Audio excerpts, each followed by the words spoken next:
Hey guys, welcome back to the channel. We're out here at the solar panels. We got some sun in the sky. The EG4 bright mount racking has stood up really well. We've had a few pretty good blizzards the last couple months and they've been rock solid. So let's walk over to the other panels here, and if you take a look at here, these have been out of commission for like the last 2 months. These panels here were laying right here. You can see where there's no grass or no snow. The grass is showing. Ends got pulled off a couple of panels in a few different spots. So we're gonna move these today, and we're gonna move these today way over there. I'm gonna mount them on those 2 posts, and they're gonna be just straight up and down so I get more sun in the winter. Part of the reason that I want to move these right now and get this array going again is last month, well, we're at the end of January, so month of January, I got my bill down to like $110.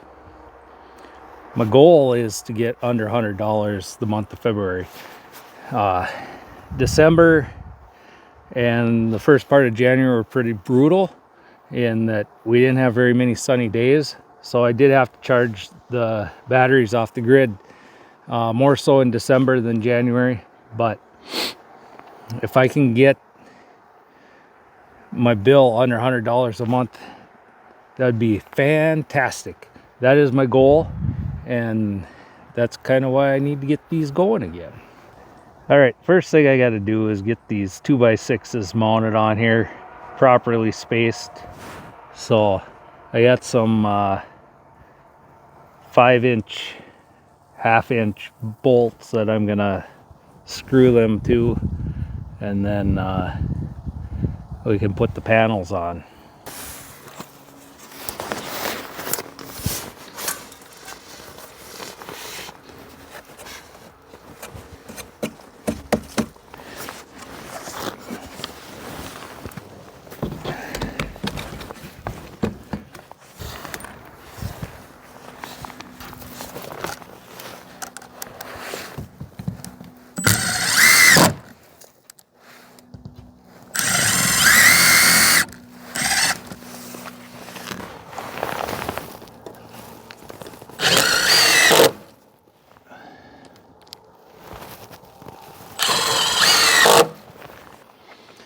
All right, now that I got all the panels put up, I got a couple of repairs I got to make before I run my wire back over to where they were over there.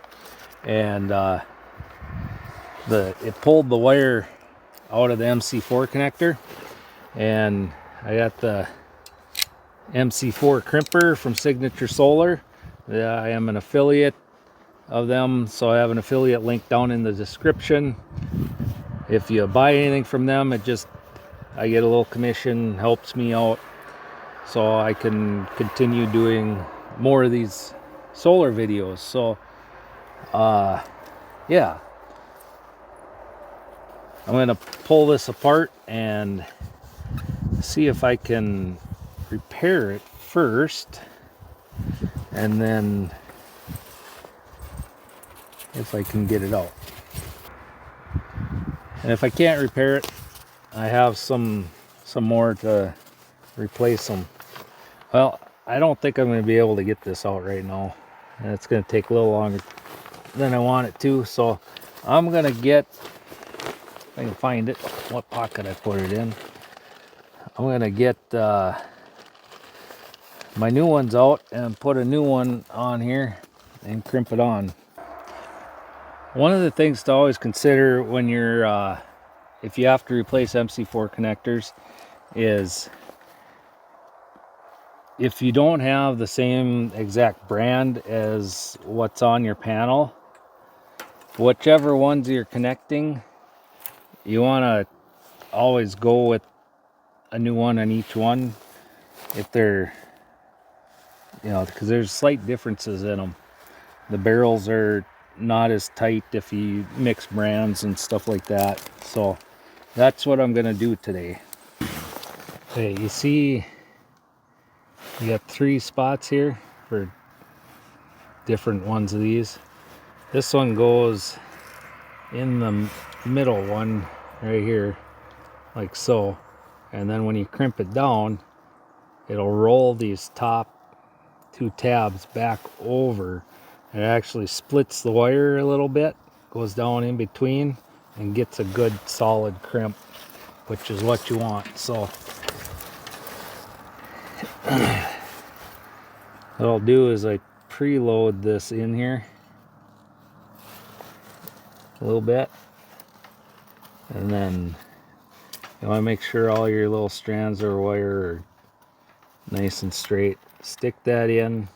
You don't need a lot of insulation, just enough to, for as long as the crimp is there, is all you gotta strip off. Being as these pulled off, they're already the right length. And then go till it bottoms out, let it loose, and then you got a good solid crimp, which is, you don't want it to wiggle or nothing. And then we'll take our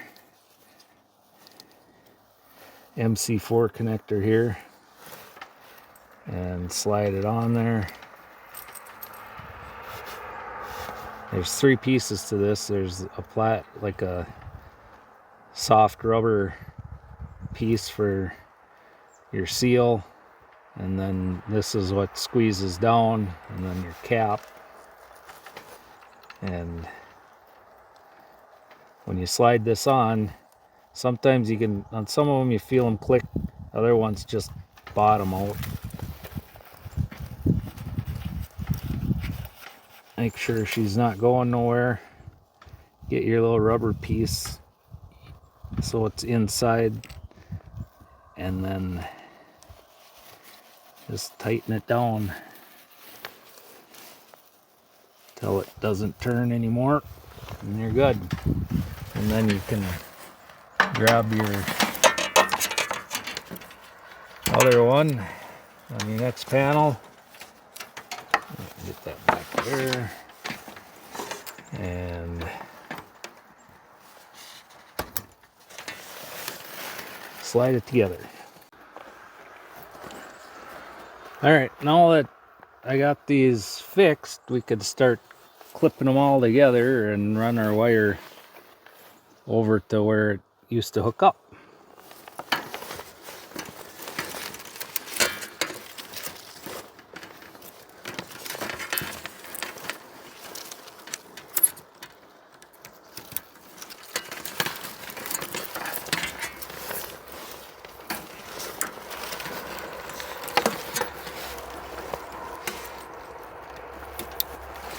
Solar panels are way over there. Had to run a wire across and come up under these panels, connect to my solar disconnect switch.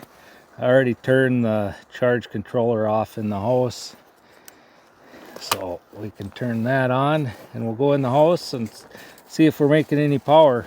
As you can tell, we've lost our light, so it's getting close to sunset, and hopefully we'll get some power out of them tomorrow. We're inside. You can see no solar panels. That's usually over here, so we're just running off the battery. I'm going to turn on the charge controller now. It's powering up. It says idle, so it's ramping up. The one named West 1 is the one that we just moved. We're making about 12 watts, 148 watts on the big one, sun's going down and it's getting dark. So this tells me that everything is wired and working. One of the reasons I decided to move this array was because it was kind of under one of them big pine trees, and if you notice, the panels are kind of covered with sap. So I'll have to clean that off once I get a little time here. But we're making some juice, so we're good to go. So that's it for this episode. Thanks for watching, and we'll catch you on the next one.